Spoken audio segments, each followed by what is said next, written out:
Olá, sexto ano. Que bom encontrar vocês aqui novamente. Vamos começar de novo as nossas aulinhas. Ficamos muito tempo sem nos encontrar, mas agora vamos começar o livro 3, o último livro desse ano. Capítulo 5 agora. Hoje eu vou dar aula de todo o capítulo 5. Hoje eu vou dar a teoria de todo o capítulo 5. Então, caso vocês queiram estudar depois dessa aula, é no capítulo 5, né? E posteriormente eu vou dando os exercícios, tudo bem? O nome do capítulo é A Água no Planeta Terra. Já aprendi sobre a água nessa aula. Vamos lá, uma aula vai ser mais compridinha, vamos fazer uma aula com calma. A gente vai pegando o jeitão do que está pedindo nesse capítulo. Próximo slide. Pessoal, a gente sabe a importância da água, né, na nossa vida. Dizem que o planeta Terra na verdade é o planeta água, porque 70% da superfície do planeta é composto de água. A água não é o material mais abundante do nosso planeta, pessoal, porque a gente tem que pensar que no subterrâneo, né, a gente tem água na superfície. Se eu pegar o planeta Terra inteiro, ele é composto de rochas, composto de outros materiais, mas a superfície, de fato, ela é muito mais predominantemente água do que terra, ok? Ah, professor, então a água é muito importante pra gente, ela é a fonte da vida, sem a água os seres vivos não existiriam. Então a água, a gente precisa de beber água, ela nos hidrata, mas então a gente está tranquilo pela quantidade de água que tem no planeta. Não é bem assim que funciona, pessoal. Apesar de ter essa abundância de água no nosso planeta, a água disponível para a gente poder consumir, ela é muito ínfima, ela é muito pequena. Por quê? 97% da água do nosso planeta é água salgada. E a gente não pode consumir água salgada. Se eu tiver com sede de tomar água salgada, pessoal, eu posso morrer. Porque a água salgada, ao invés dela nos hidratar, ela nos desidrata. Pela quantidade de sal que tem nela, pessoal, o sal rouba a água do nosso corpo. Então, na verdade, quando você estiver morrendo de sede e tomar uma água do mar, até vai dar uma sensação boa no começo. Você vai sentir, passou minha sede e tal, mas logo em seguida você pode ficar muito doente, pode até morrer, porque você vai desidratar, na verdade, tá bom, pessoal? Então, pera lá. Então, água doce no nosso planeta, pra gente poder consumir, tomar ela, né? Aguar, irrigar as plantações, produzir alimento, para a gente utilizar essa água, sobrou só 3% de água doce, sim.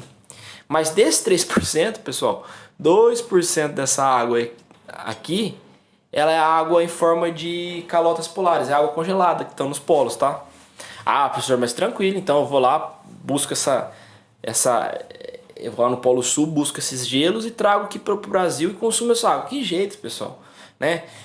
Posso pegar uma barra de gelo gigantesca lá e trazer para cá, mas não é o suficiente. Imagine vocês, um ser humano, consumindo água, pessoal. Uma cidade igual São Paulo, um estado igual São Paulo, um país igual o Brasil, a gente não tem como transportar esse gelo em navio, em alguma coisa. Então a gente tem que consumir a água doce disponível, que é 1% apenas da água do planeta, de água doce líquida, só tem 1%, só esse tantinho, que está distribuído nos rios, nos córregos, água subterrânea.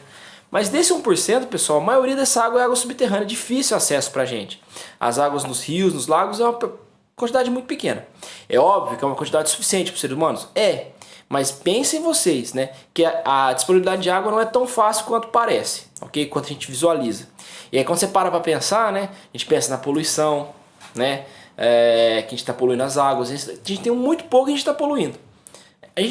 Nós do Brasil, nós temos muita sorte porque nós vivemos no país que tem a maior quantidade de água doce do planeta. 12% da água do planeta está aqui no nosso país. Ok, pessoal? Ela é mal distribuída porque ela tem a maior parte dela está na região norte, né? Aqui na região sudeste, pra gente, é uma quantidade interessante de água. A gente tem rios grandes, mas se pensar na região nordeste, lá a quantidade de água doce é um pouco menor. Chove menos, tem menos rios, ok? Mas, mesmo assim, a gente tem que se preocupar com isso, pessoal. Mas vamos pensar aí como é que a gente faz para não desperdiçar essa água. Por exemplo, a gente tem que pensar em várias formas de não poluir essa água para a gente poder estar utilizando ela. A gente pode pensar que nós seres humanos poluímos a água com agrotóxicos, né? A gente joga agrotóxico na lavoura para poder matar as pragas e produzir mais alimento. Só que em contrapartida, essa água ela vai para o subterrâneo, vai para os lençóis freáticos, vai para os rios e torna essa água suja e inacessível para o nosso consumo. Estamos poluindo a água, né? Poluímos com esgoto, poluímos com lixo, poluímos com vazamento de petróleo dos acidentes que tem com navios petroleiros que soltam petróleo na água, vai estar poluindo ela, impossibilitando o nosso consumo. Aí no livro de vocês tem vários exemplos de como a gente polui a água e dificulta o acesso dela, gente. O lixo que a gente joga nas ruas, pessoal, ele pode entupir bueiros e a água da chuva vem e não consegue entrar no bueiro e alaga cidades, causando destruições. Ah, professor, mas um alagamento não causa muito dano. Então, galera, se você entrar dentro de uma enxurrada, de um alagamento, essa água ela vai estar entrando dentro do esgoto e saindo para fora. E dentro do esgoto tem muitos ratos que vivem ali. E os ratos, eles possuem uma bactéria que é natural para eles, que não causa mal para eles, que sai no xixi deles, que é chamado de leptospira, que causa uma doença na gente. Uma bactéria que causa leptospirose, a gente pode levar a gente à morte. Então, a gente tem que cuidar do nosso planeta para que essa água não torne algo ruim para a gente ou algo que a gente não consiga consumir, ok? E ainda, pessoal, esse pouquinho de água que tem, se a gente não poluir ela, a gente tem que economizar também, né? Aqui no livro eu vou ler para vocês, vou observar aqui, depois vocês podem estar observando também, o que a gente pode fazer para economizar a água, gastar menos água. É porque é óbvio que a indústria gasta muita água, os parques aquáticos gastam muita água, mas se cada pessoa da população fizer a sua parte e gastar menos água, essa água vai ser consumida em menor quantidade, a gente vai poder estar utilizando ela, suja menos ela. Porque quando a gente consome água aqui em casa, ela vai para o esgoto, eu limpo louça, eu tomo banho, e aí eu deixo essa água inviável ao uso. Se eu consumir menos, né, eu vou conseguir tirar menos água da natureza, causar menos dano, menos impacto ambiental, ok?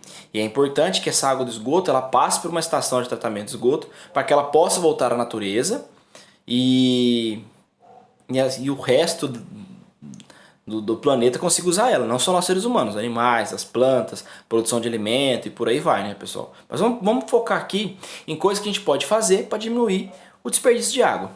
Por exemplo, na hora de aguar no jardim, não usar a mangueira, porque a mangueira fica ligada toda hora, sem encher o regador, passar o regador. Lavar a calçada com vassoura ou com balde, não deixar a mangueira ligada. Na hora de tomar banho, na hora de saboar, desligar o chuveiro, ligar só na hora de enxaguar, porque economiza muita água. Na hora de escovar os dentes, desligar a torneira quando está escovando, só ligar na hora de enxaguar. Na hora de fazer a barba, desligar a pia, na hora de enxaguar, você liga a água novamente. Na hora de lavar a louça, né, molhar um pouco, jogar para fora o alimento do resto dos pratos, molhar aquilo ali e depois desligar a torneira enquanto saboa. Depois só no final você enxágua tudo. Economiza muita água por causa disso, tá bom, pessoal? Então é esse tipo de coisa, esse tipo de ações, a gente vai estar preservando esse bem mais importante pra gente e que não é tão exuberante assim quanto parece, ok, pessoal? Então, existem seres vivos que são adaptados à falta de água. Por exemplo, tem vegetais, né, pessoal? Que, por exemplo, os cactos, quando chove, ele absorve toda a água possível e deixa dentro dele a água, para ele poder ficar fazendo fotossíntese, produzir seu alimento durante todo o ano. O cacto, ele é adaptado para ambientes áridos, semiáridos, com pouca chuva para poder sobreviver. As árvores, elas têm raízes muito profundas para pegar água dos lençóis mais profundos quando na falta da água. Existem alguns animais que são adaptados à falta de água, né, pessoal? Por exemplo, o camelo, ele consegue ficar muitos dias sem tomar água. Animais que vivem em desertos, por exemplo, cobras, lagartos, alguns mamíferos, roedores que vivem ali, eles absorvem toda a água do alimento. Eles comem, eles conseguem absorver a água do alimento, porque no alimento tem água, tá, pessoal? Todos os seres vivos têm água, só que tem animais que não conseguem absorver isso. O ser humano não consegue absorver, por exemplo, a água que está dentro do alface que ele comeu, ok, pessoal? Outros animais conseguem, com maior, eles fazem xixi bastante concentrado com pouca água, para eles perderem pouca água. Então os seres vivos são adaptados a essa falta de água.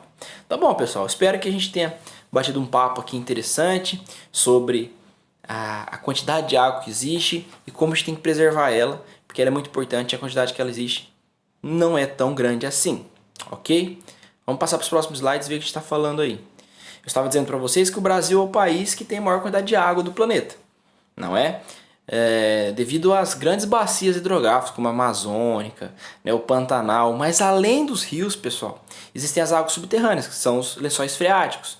Mas os lençóis freáticos, o conjunto deles formam os aquíferos, que são reservatórios de águas subterrâneas gigantescos. E o Brasil também é o país que tem os maiores reservatórios de aquíferos, os maiores reservatórios de água subterrânea. Aquíferos esses que são o aquífero Guarani, ok? Que ele pega parte do centro-oeste, sudeste, sul do país, ainda tem grande parte dele no Paraguai e na Argentina. Mas recentemente descobrimos que esse não é o maior aquífero do planeta. O maior aquífero do planeta é o aquífero da Grande Amazônica, ou o aquífero Alter do Chão, que é um pouco maior do que o aquífero Guarani. Essa é a região dele aqui no Brasil, de água subterrânea, mas ele pega outras partes também da América do Sul, tá bom, pessoal? Então, eu estou mostrando para vocês que o Brasil é privilegiado em quantidade de água, graças a Deus. Mas isso é uma preocupação também, né, pessoal? Que o bem mais valioso do planeta é a água, e o Brasil, água doce, e o Brasil, água doce disponível, e o Brasil tem isso, né? Isso é, pensem vocês, os outros países olhando para o Brasil, né? Hoje as pessoas guerriam por causa de petróleo. Imagina no futuro os outros países querendo guerrear com o Brasil pela nossa água, né? Então esse é um assunto muito complexo, né, pessoal? A gente gasta essa água para produzir produtos e vender lá fora a preço barato. Enfim, a gente tem que valorizar esse bem que só nós brasileiros possuímos, né? Nessa abundância toda. Vamos ver qual que é o próximo assunto aqui. Pessoal, falando de água, é muito importante, já falei para vocês, a composição da água, né, pessoal? A fórmula química da água. Acho que vocês já ouviram que a água, a conformação molecular dela é H2O. Porque dentro de um copo de água, pessoal, eu tenho bilhões de moléculas de água. Várias moléculazinhas que formam aquele copo. Toda a matéria é feita de moléculas, mas a água pura ela é feita da molécula dela. A molécula dela é composta de um átomo de oxigênio e 2 átomos de hidrogênio.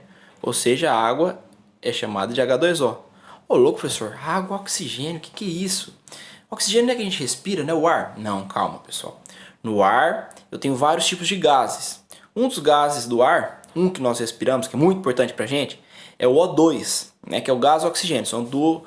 A molécula do oxigênio são 2 átomos de oxigênio que a gente respira, né? Agora aqui é diferente, pessoal. Aqui eu tenho um átomo de oxigênio, 2 átomos de hidrogênio, e aí faz com que a água tenha uma composição diferente, tá bom, pessoal? O oxigênio, para quem não sabe, alimenta o fogo. Se eu tirar o oxigênio do ambiente e acender um fósforo, ele não vai acender, porque o fogo ele vai consumir no oxigênio, quando ele é O2. Mas quando ele está sozinho junto com o hidrogênio, ele apaga o fogo, por exemplo. O gás hidrogênio, que é H2, ele também ele é um combustível muito forte, ele é altamente inflamável, ok? Mas quando ele está com oxigênio, eles apagam o fogo, tem características diferentes à água, tá bom, pessoal? A moléculazinha da água, que bonita aqui, ó. Vamos falar um pouco mais sobre isso. Pessoal, agora o assunto que a gente vai falar sobre água aqui é as mudanças de estado físico da água. Pessoal, a água, como todos os outros elementos, tem 3 estados físicos: sólido, líquido e gasoso. Mas a água é muito importante, né? As mudanças de estado físico dela, e a gente vai falar sobre isso agora um pouco, tá bom?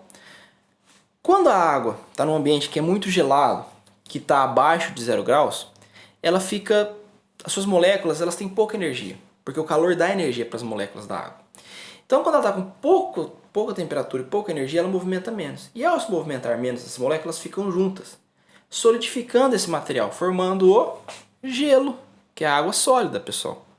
Olha só as moléculas de água encostadas umas nas outras, formando o gelo aqui. Né? O gelo ele tem formato próprio, né? Ele forma um formato que é dele ali. Mas se eu colocar calor na água, as moléculas vão tendo energia, vão se movimentando mais, se desprendem e descem de acordo com a gravidade, formando a água líquida, pessoal. Então o líquido, pessoal, ele tem a formação de acordo com o reservatório que ele está. Olha um copo de água aqui, ó. Olha o líquido aqui, ó. A mudança de sólido para líquido é chamada de fusão. Pessoal, você tem que gravar isso aí, porque eu vou pedir exercício, tá bom? Se eu dou mais calor para essa água, pessoal, as moléculas movimentam mais, que elas se desprendem. Ó, a água, as moléculas desprendidas aqui, formando a água gasosa, que é vapor d'água. Aqui, pessoal, tá aparecendo uma nuvenzinha, né? Mas não é bem assim, porque a água em forma gasosa a gente não consegue enxergar gases. As moléculas ficam tão separadas que elas ficam invisíveis. Então, pessoal, aqui no ambiente onde eu tô,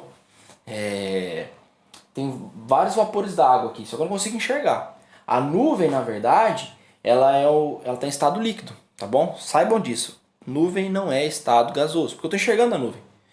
Na verdade, a água, quando evapora aqui da superfície, sobe no céu, quando ela chega lá, ela vira gotículas pequenininhas, se juntam e eu consigo enxergar a nuvem. E ela não cai, porque ela está muito pequenininha. Aí quando essas gotas se juntam mais, elas ficam mais escuras, pum, e caem em forma de chuva. Professor, você está mentindo para mim. Eu duvido que nuvem é estado líquido. Tá bom. Vocês já viram neblina? Neblina nada mais é do que uma nuvem que está mais baixa. Quando você passa no meio da neblina, fica tudo molhadinho o seu rosto. Porque aquelas gotinhas vão grudando em você.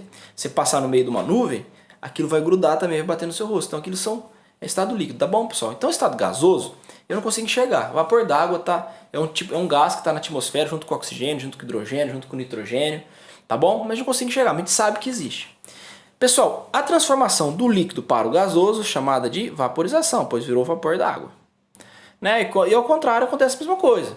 Vou esfriando esse sistema, as moléculas ficam com menos energia, elas se juntam, formam líquido.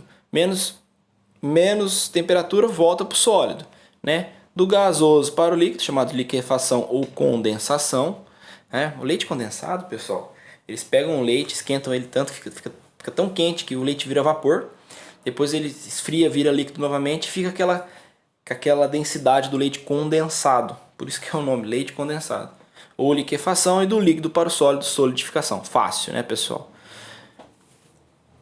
Pessoal, para virar sólido para o líquido, tem que chegar a 0 grau. Por exemplo, se eu tenho uma água a menos 2 graus, ela está congelada. Aí eu vou começar a esquentar. Menos 1 grau, 0 grau, ela fica líquida. Quando eu tenho uma água 3 graus positivos, por exemplo, se eu esfrio ela para 2 graus, para 1 grau, quando eu chego a 0 grau, ela vira sólido novamente. Então, a temperatura de fusão da água, pessoal, é 0 grau. Quando eu tenho um líquido e eu esquento ele, ponho na panela, e vou esquentando a 70 graus, 80 graus, 90 graus, ele continua líquido ainda. Quando ele chega a 100 graus, vira gasoso.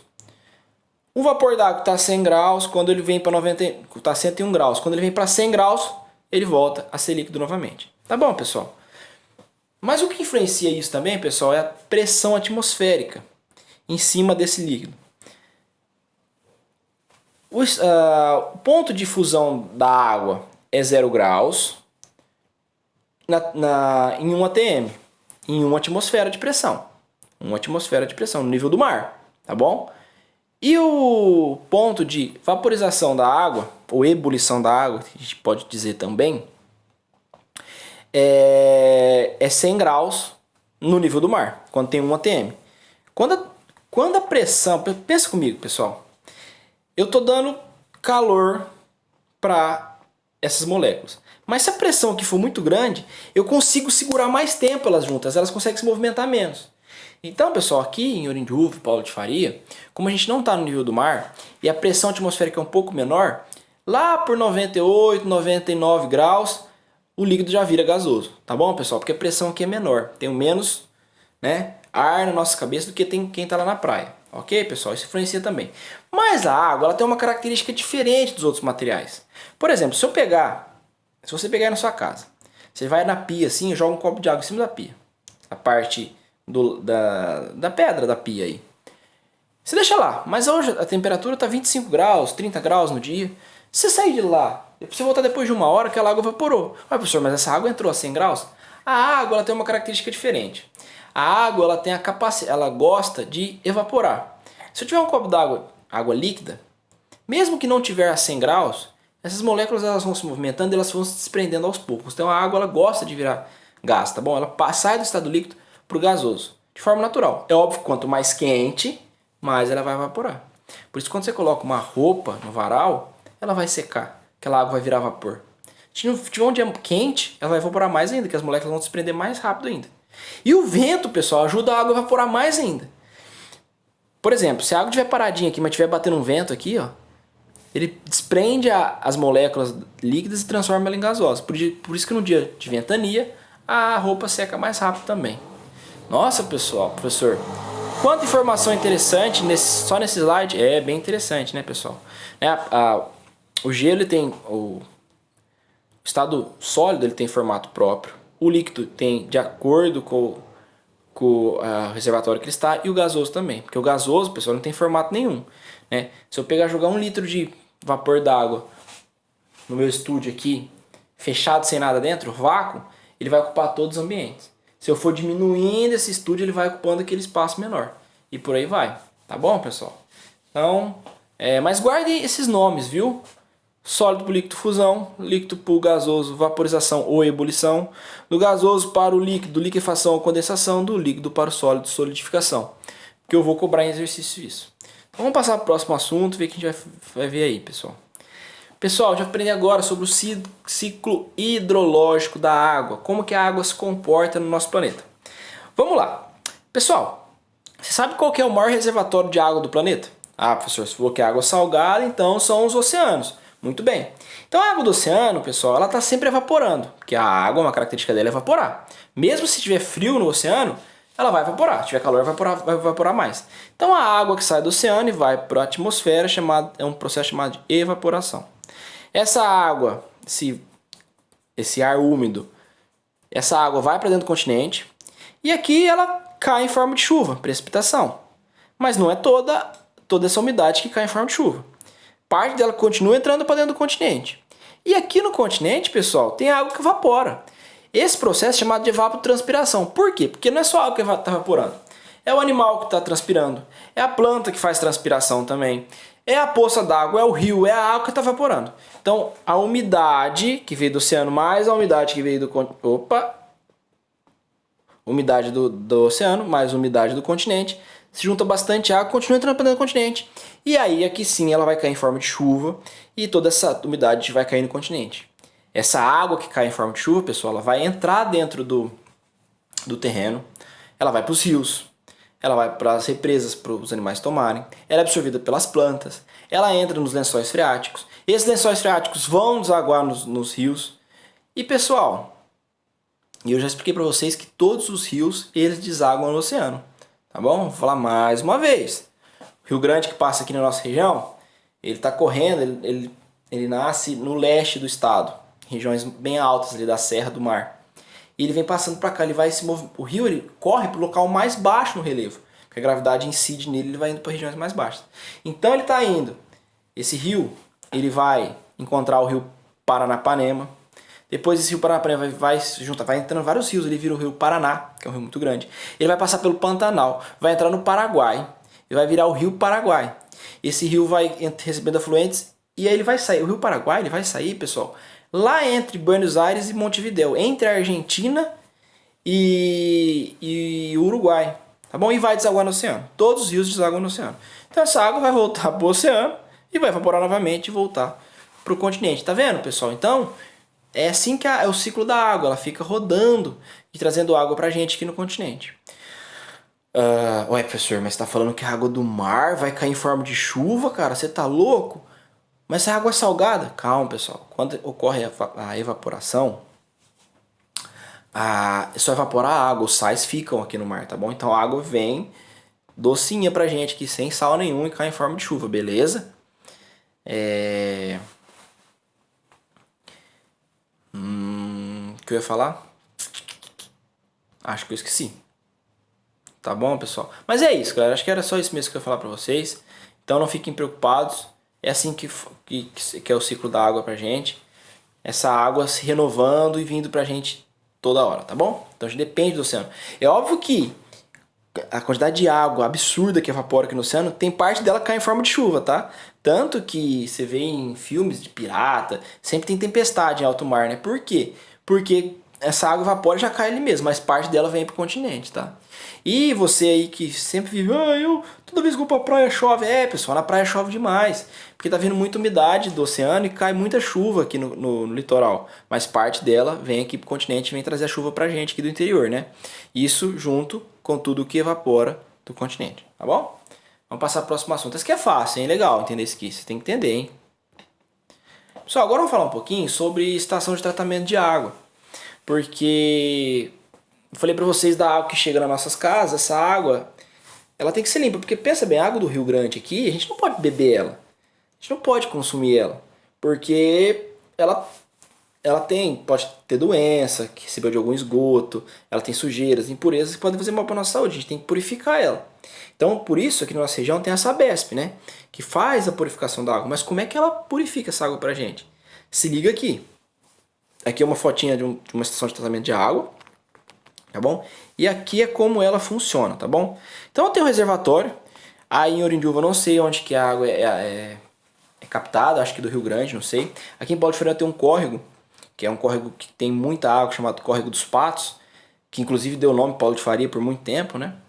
E essa água é captada pela Sabesp e chega na estação. E lá ela recebe alguns minerais, que é o sulfato de alumínio, cal, cloro, e joga nessa água. Essas substâncias, esse processo é chamado de floculação. Eu mexo essa água, tá vendo aqui uma hélice mexendo na água? Essas substâncias pegam a sujeira da água e fazem a sujeira grudar nessas substâncias. E elas ficam bem pesadas. E passam para o próximo reservatório. O próximo reservatório é o reservatório de decantação. Então a sujeira e essas substâncias elas ficam muito densas, elas vão para o fundo, a água fica paradinha, o tanque de decantação, a água fica parado por um tempo ali. E a sujeira vem para baixo, a sujeira fica toda aqui embaixo e a água passa para outro reservatório. No outro reservatório tem um filtro feito de carvão ativado, areia e cascalho. Nossa, professor, sério? É, só que a água entra aqui e sai limpinha do outro lado. Então a água está pronta para ser consumida. Toda a sujeira, grande parte da sujeira ficou aqui, um pouquinho de sujeira parou aqui e desceu só água limpinha, está pronto para ser consumido, só vai jogar um cloro nessa água para matar as bactérias que porventura podem estar nessa água, porque o filtro não vai segurar essa bactéria, que a bactéria é bem pequenininha mesmo, ok? E eu jogo cloro para deixar os dentes das pessoas mais resistentes, combater cárie e por aí vai. Aí, vai para o reservatório de água, e aí vai para uma caixa d'água, pessoal. Geralmente a caixa d'água nas cidades da Sabesp, elas ficam nas regiões mais altas. Em Paulo de Faria fica na região mais alta, fica a Sabesp. E aí o reservatório de água fica mais alto ainda. Então é só abrir a torneira que aquilo vai distribuir para todas as casas sem precisar de nenhuma bomba, tá bom, pessoal? E aí essa água vai por cano para as casas limpinhas. Ah, professor, então quer dizer que eu posso pegar a água da torneira e tomar? Não é bem assim, pessoal. A água que sai da Sabesp, ela tá limpinha, você pode tomar. Acontece que da Sabesp até a sua casa, ela passa por encanamentos que a gente não tem certeza se estão limpos de verdade. Podem ter algumas impurezas. Então, aí, quando você pega a água da torneira, você tem que filtrar ela para você poder tomar. Ou ferver e por aí vai. Beleza, galerinha? Curtiram? Entender aí como é o tratamento da água? Depois vocês olhem no livro, estudem certinho na hora de fazer os exercícios, para vocês aprenderem melhor, tá bom? Pessoal, eu tava falando sobre esgoto, né? Sobre tratamento de esgoto. É o último assunto aqui pra gente acabar, tá bom? Galera, mas pensa na zona rural. Pensa num local onde não tem rede de esgoto. Ou uma cidade aí que, enfim, uma zona rural. Pensa em zona rural, vai. Uma casa com pouca acessibilidade. Nesse local não vai ter esgoto, não vai ter encanamento para trazer no esgoto da cidade. Então tem que fazer uma fossa séptica, né? Eles constroem a casa, aí todo o encanamento de esgoto passa por uns canos, né? Que tem pelo menos 30 metros da casa para as pessoas não entrarem em contato com esse esgoto e não receberem doenças. E a fossa séptica, né, joga água no local chamado sumidouro, que é feito tudo de concreto para não passar para o lençol freático, para a terra. E aqui embaixo tem uma rocha permeável. Aí a água desce, né, e as sujeiras ficam aqui, beleza? Porque se a água não descer, vai transbordar, né? Isso é uma fossa séptica, né, que tem aí na zona rural. E o poço de água onde eles pegam água do lençol freático, né, da cisterna e tudo mais, tem que ficar a 30 metros do esgoto para não ter contaminação, não ter risco nenhum de contaminação, para a pessoa não tomar essa água contaminada de esgoto.